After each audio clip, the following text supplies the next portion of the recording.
Hi class, this lecture will go over part one of The Vegetarian, so I'm going to switch to Canvas. Okay, so I did post notes on The Vegetarian, the week 16 module right here, so I'm going to click on that. I'm just going to stay on it. There's also part two notes in here as well, but I'm going to make another lecture to follow to go over that. Right now I'm just going to go over part one and just kind of go through the plot and some of the important points. So in part one, we are introduced to Young Hai, who is kind of one of our protagonists. I would also say her sister In Hai is the other protagonist. It kind of starts with Young Hai and then it ends with In Hai. So anyway, so we're introduced to her husband, who is not named, but we'll refer to him as Mr. Chiang. And it's in his perspective, the whole first part. It's really like all his own point of view. And again, like you always got to be careful about trusting a character's point of view because we don't know. And we also get a little bit of a sense of Young Hai as well. But what we learn about her husband is that he's very arrogant. He's very stereotypical, toxic male. He, when he was younger, was very unsure of himself and self-conscious, and so he would bully other people to kind of feel more powerful. He would pick on kids that were much younger than him because he could establish some power over them. And so he's just kind of an arrogant jerk. And he's not very pleasant towards his wife. He describes her as being very plain. He barely says anything nice about her except that, you know, she doesn't wear a bra, which he likes.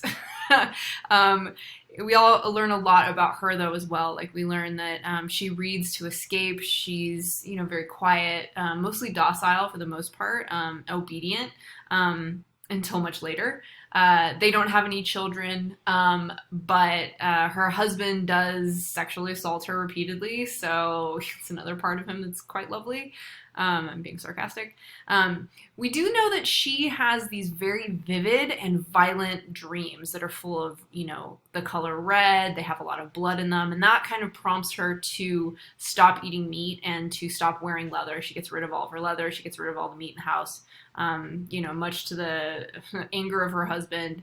And she really starts to have a transformation, very much like, you know, Gregor. But her transformation's, you know, much more violent, much more vivid. She stops eating meat. She becomes very thin, very pale, almost disappearing in a sense. And a lot of the language that surrounds her in the very beginning of the story is interesting. Like, it uses the word that she swam in a room, that she was being swallowed. Very much like again, she's being taken away. She's disappearing, right? And so, yeah, so there is a transformation happening. I don't want you to read too much into this as like an eating disorder story because it's not necessarily. I mean, you can see some aspects of that and the trauma that she's experienced in her life, which we'll talk about in later parts of the book. But, you know, it is kind of a metaphor, this transformation that she's going through, right? Just like Gregor's transformation into a bug. We also learn a little bit about her sister, In Hai. She's married. Her husband is an artist. She is the breadwinner of the family. She makes all the money.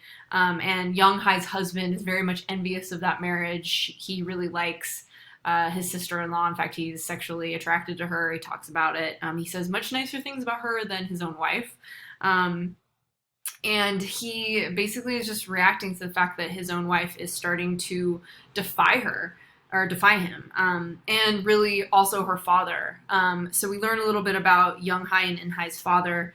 He's very domineering. He's very authoritarian. She has dreams in which, you know, there's a dog, maybe representative of her father. Her father is middle-aged, so there might be a midlife crisis going on. She has a dream about her father and other middle-aged men eating dinner, and in the scene, there it could be a reference to maybe like a sexual assault or some sort of feeling that she has around her father with being assaulted, or maybe of his friends assaulting her. And it really just, she is repulsed by him in the dream. And at one point, he does try to physically force feed her because, you know, she stopped eating meat, and she won't listen to her husband. She won't listen to her father. So he very violently attacks her, and she reacts, and she inflicts violence upon herself. She cuts herself. She ends up in a hospital, and at the very end, she is completely naked and has got a bird that she's killed in her hands. And so that's how part one ends.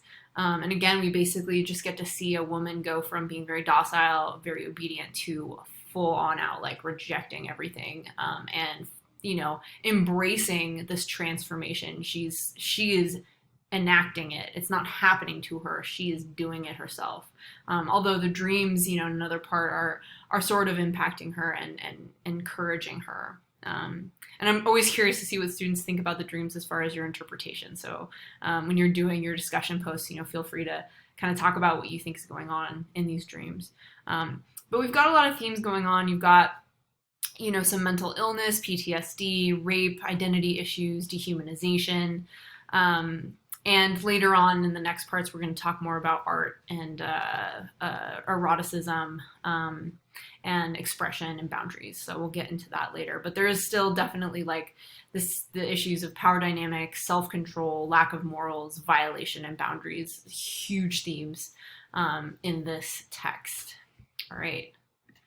Okay, so I hope that helps a little bit with your interpretations of part 1. I'll do another video for parts 2 and 3.